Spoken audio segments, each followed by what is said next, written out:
All right, let's just jump right into it. Today, we are breaking down the book that has pretty much taken over the world, set book talk on fire, and kicked off an absolutely epic 8-book saga. This is Throne of Glass. So, what's the big deal? I mean, you've got a legendary assassin, a charming prince, and a competition to the death. Sounds kind of familiar, right? But there's something about this story that has created this massive, super dedicated fandom. So in this breakdown, we're going to dig into what makes this story so incredibly special. So first up, let's talk about the setup. It's an absolutely killer premise. You're thrown into a high-stakes game from page 1. Okay, meet our protagonist, Celaena Sardothian. At just 18, she's already the most feared assassin in the entire kingdom of Adarland. But when we first meet her, she has hit rock bottom. I mean, she's broken and enslaved in the salt mines of Endovier, a place that, nobody ever escapes from. And then this offer comes along, one she just can't refuse, and it's delivered by the Crown Prince himself. The path to freedom is there, but man is it brutal. First, she's got to survive a deadly tournament against the kingdom's worst criminals. Then, she has to become the personal assassin for the very tyrant who threw her in that mine. Serve him for 4 years, and only then, maybe, she gets her freedom. It's a total deal with the devil, right? Now, this is what I think perfectly captures the vibe of the book. You've got the whole deadly competition feel of the Hunger Games. You get a little bit of that girl goes to the ball glamour like in Cinderella once Celaena's in the castle, and it's all set against this rich, high fantasy backdrop. It's such a cool mix. But look, the plot is really only half the story. The reason so many people completely fall in love with this series, it's the characters. So let's meet the key players. This quote right here, it's our first real clue that Celaena is so much more than just a weapon herself. Yeah, she's a master of blades and poisons, but she believes the greatest power is actually found in knowledge and ideas. It just immediately shows you a depth that makes her super fascinating. And this just perfectly illustrates her core conflict. On one side, you have the confident, sarcastic killer that the world sees. But underneath all that, there's a young woman who absolutely loves beautiful things, devours books, and is just deeply, deeply haunted by a traumatic past.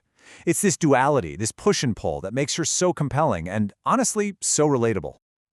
And of course, we gotta talk about the romance. It really centers on these two guys. You have Prince Dorian. He's charming, witty, kind-hearted, and he's actually questioning his own father's cruelty. And then you have Captain Chal Westfall. He's the stoic, disciplined bodyguard who, at first, really distrusts her, but slowly develops this grudging respect. You can just imagine the tension their different personalities create. It's fantastic. But hey, it's not all about the romance. Celaena finds a true friend in Nehemia, a visiting princess. Nehemia is such a crucial character. She's not just there for emotional support. She deepens the story's whole political side of things, hinting that there are much, much bigger fights happening beyond the castle walls. So just when you think you've got this figured out, a straightforward competition story, the plot takes this sharp turn into something way darker and way more mysterious. Yeah, so the other champions, they don't just lose their matches. They start turning up dead. And not just dead, viciously, brutally murdered. All of a sudden, Celaena isn't just a competitor anymore. She has to become a detective to figure out what kind of supernatural evil is stalking the castle before it decides to come for her. And this is where the world just explodes. This investigation starts to introduce all these cool magical elements. We learn about these things called wired marks, ancient powerful symbols. We find out magic was brutally banned by the king, and we start getting these little hints of hidden portals and ancient monstrous forces. The story is planting all these seeds for a much, much larger magical universe. So, okay, beyond the awesome action and the cool magic, what is this story really about? Let's take a look at the core themes that give it so much emotional weight. At its heart, this is a story about the fight for freedom against the forces of control. But it's also so deeply about identity because almost every single character is hiding a massive secret. The book is constantly asking questions about how power corrupts and, I think most importantly, how real strength can often be found when you embrace your own vulnerability. All right, so we've covered the plot, the characters, the themes. Let's get down to it. The final question, does Throne of Glass actually live up to all that hype? You know, a huge part of its recent explosion in popularity is absolutely because of Book Talk. It kind of revived the whole series for a brand new generation. But it went viral for a reason, right? That addictive mix of competition, mystery, and romance, all built around a strong, complex female lead. I mean, that's just a recipe for success. Okay, let's be real for a second. The strengths, they're obvious.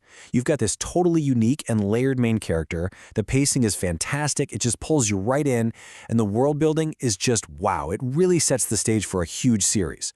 But on the flip side, some folks feel the whole competition thing is a little predictable. The magic in this first book, it's kind of just a teaser, you know?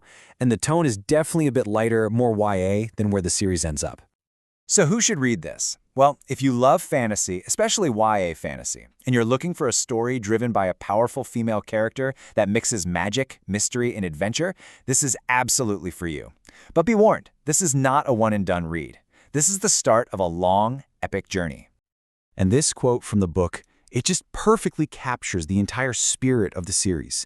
It's this powerful message about untapped potential, right? About finding the courage to fight for a better world and a better version of yourself, no matter how impossible it all seems. And I'm going to leave you with the one thing that every single fan of this series will tell you.